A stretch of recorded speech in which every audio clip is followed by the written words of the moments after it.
There's no doubt that we're holding on to stuff that is damaging our bodies from the inside out, damaging our minds, taking us farther and farther away from our truths, being able to heal from the inside out, being able to see the hearts of people, being able to see that how they treat us is often no reflection on us, but more of a reflection on the current state that they are in.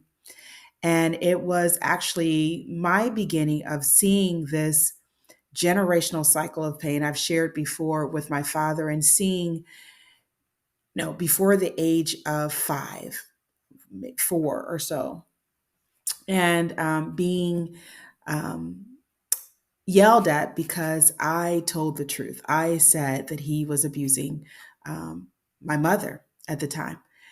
And so I saw this anger, this rage, um, as I went inside, and I realized that it wasn't me that he was mad at. It was because he didn't want to admit the truth.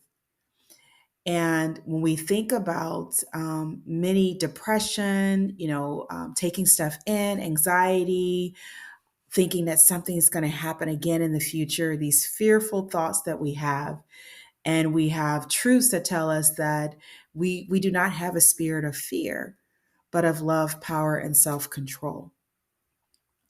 When we understand that, do not be fearful of your current circumstances, but with prayer, supplication, and thanksgiving, make your requests known.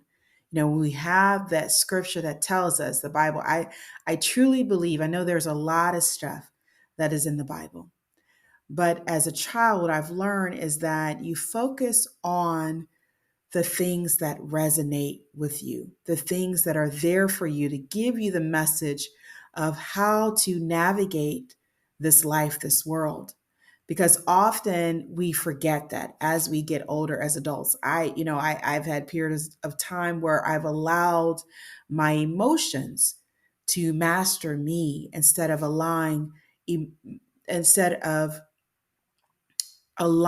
with the part of myself that knows that nothing can master me. No emotions, no feelings. And I do believe that when we take our experiences personally, when we say, you did that to me, when we take that information in, we have this internal wiring, the nervous system, that basically permeates or runs through every um, system in our body, that communicates with every cell in our body, in our bodies. And when we start experiencing this pain, Louise Hay talked about it, Florence Shen talked about it, and many other people have talked about it. When we experience a lot of discomfort and pain, often it's related to our emotional turmoil that we are having, that we are holding on to grudges, resentment, and you've probably heard of that being associated with arthritis. And I knew that as a child, that when somebody was going through, it wasn't that it was something that they had to deal with within themselves. I would see, anger flowing through the frowns, the rivers, I call them, of the faces of people, including relatives.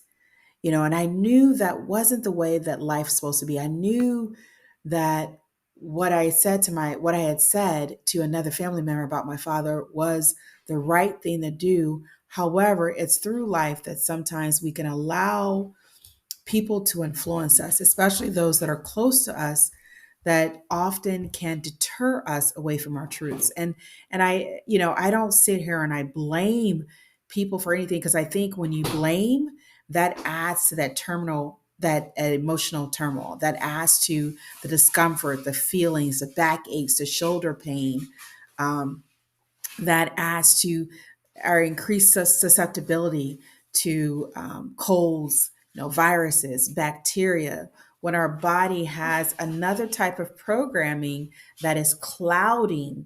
We deal with computers, laptops, and viruses and what they do, right? So this information that comes in is foreign to us spiritually. It's foreign to us that when we take this information in, pain from other people, perceptions about them, blaming them, anger, hostility, vengeance, resentment, it is foreign to our unique makeup. And so we infect our nervous system.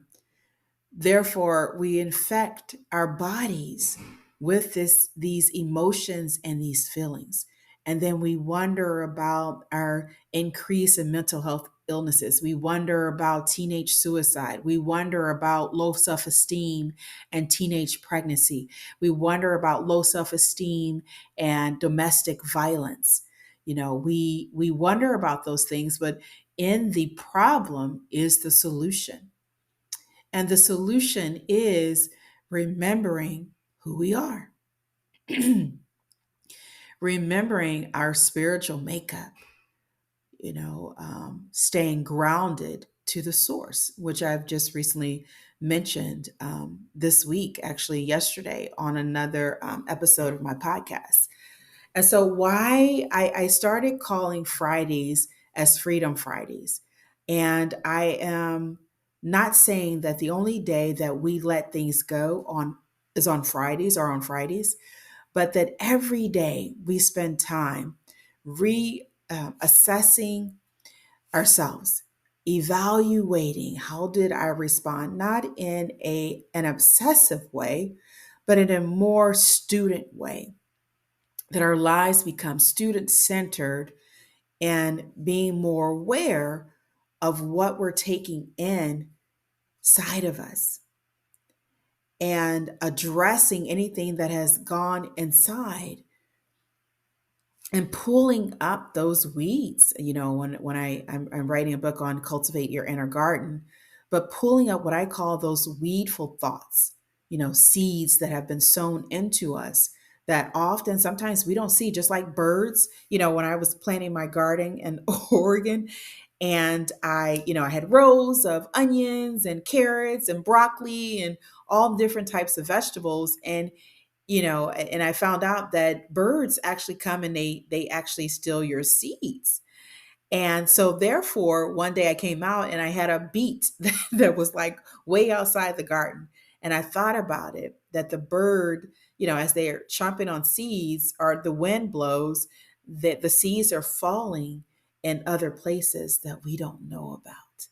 And I thought that was a really good um, way of looking at how often seeds, thoughts will fall in our inner garden. We will take those in consciously and unconsciously.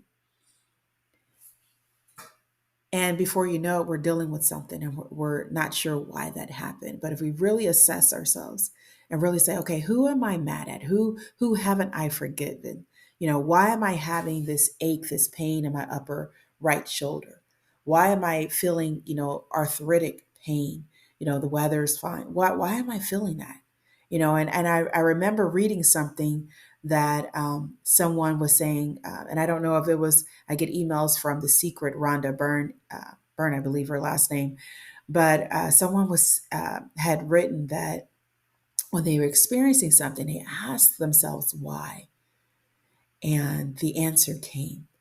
And then she was able to deal with that particular cause. There are times when I've felt like viruses and germs coming to me, and I said, no, I can't do that. And it was almost like they just moved away from me. If you've ever watched, my kids used to watch Miraculous Ladybug, and if you've ever watched it, where the person who hasn't gotten over his wife's death is trying to bring his wife back. He's trying to get the miraculous from Miraculous, the Ladybug and Cat Noir, and he sends out these butterflies that infect people. And only if you are angry or have some type of rage or emotion that is unhealthy do the butterflies then come and land somewhere on you. But there was this episode that the girl who plays Miraculous Ladybug, her Kwame had told her, "Hey, hey, hey, there's the butterfly," and she was like, I'm confident, I'm sure of myself, I'm this," and the butterfly just flew away. And I believe that is so in tune with what actually happens. When we are angry and upset, we attract more anger, more of those feelings and emotions that we're having. And we have to be cognizant of that. And even if we're not, just take time, that quiet time. And I know that's often when we're dealing with stuff. And America, we're running and ripping, going to this job, going to this place, going there. And I've been there, going here, here, here, here, here. And I remember the times that as a child when I would just sit and look at the tree across the street, when I would sit and admire the silence in the morning, and then try and incorporate it, and didn't realize but that was incorporated in me when I knew that I was thinking too much. And I would look at I would actually just be in silence and walk, that you know getting back to that and realizing that that is our grounding, nature, that is our grounding, that we can stay present and that we can move forward in our lives and release the things that do not belong to us. And so Freedom Friday came along with that concept that yes, daily we need to reflect. But if we could take, Fridays when the trash people come, they come and collect your trash. We could take that day and say, okay, what trash? What am I still holding on to that I need to let go? Because as you know, Mondays, according to research, are the peak day. They're the peak days of the week for people to experience cardiac events. And I feel like this, even when I got my health under control and I realized my cholesterol and all that was out of whack, you know, we deserve so much better. We get one heart, one back, two legs, two eyes, a nose. We have these specific, like potato head, we have these specific things that we have that are part of our body. And we cannot just go and, okay, what back am I going to wear today since this back is given out? What legs am I going to put on? Literally our natural legs. I know there's prosthesis, but what natural legs am I going to put back on me? And so we deserve better than that, and get to a point that we feel like, I deserve better. I deserve to have a happy, joyful, fulfilling life. I, as a child, said, I deserve love. I knew what love was not, and I deserve to experience love. And so there were things that I didn't settle for. Yes, things I settled for, but there were things I didn't settle for, and didn't fall into these potholes that are out there for people that have experienced certain things. You don't have to be a statistic. You don't have to have heart disease like your mother, father, grandmother. You don't have to lose your legs of diabetes. There are things you can do to take care of your body, because don't you deserve it? And if you could say that every morning, say, I really deserve happiness. And even if you, like Louise Hay, you may not feel it when you first say it, but the repetition, eventually that seeps down in your nervous system, seeps to your heart and goes to your mind. And there is a transformation that take place, the return to default settings, our spiritual settings, that know that it's not out of, ego, but it's out of a true realization that I deserve to have an abundant, joyful life, to have hope and a future. Jeremiah 29:11. And so take this moment. Fridays are typically, we're happy, we're excited, we're going home. But what are you going home with? What happened today or this week that you're still holding on to, that you have not given up, that you have not trusted in an infinite intelligence to work things out? Lord knows I need this as much as I'm giving it out.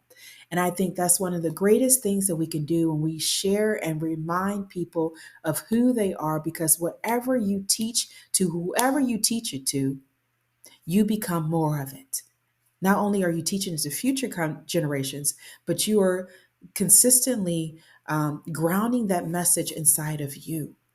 So why not ground a message that is hopeful, that is compassionate, that is caring? Because as you say these things, you so become. As you think these things, you so become. So, aren't you worth it? Aren't you worth it? That's what I'm going to leave you with today. This is Tamika Chambers with Create a Generational Love Cycle. Aren't you worth it? Freedom Fridays. Hey, you guys, take care of yourself. As always, make this lifetime great because you still can.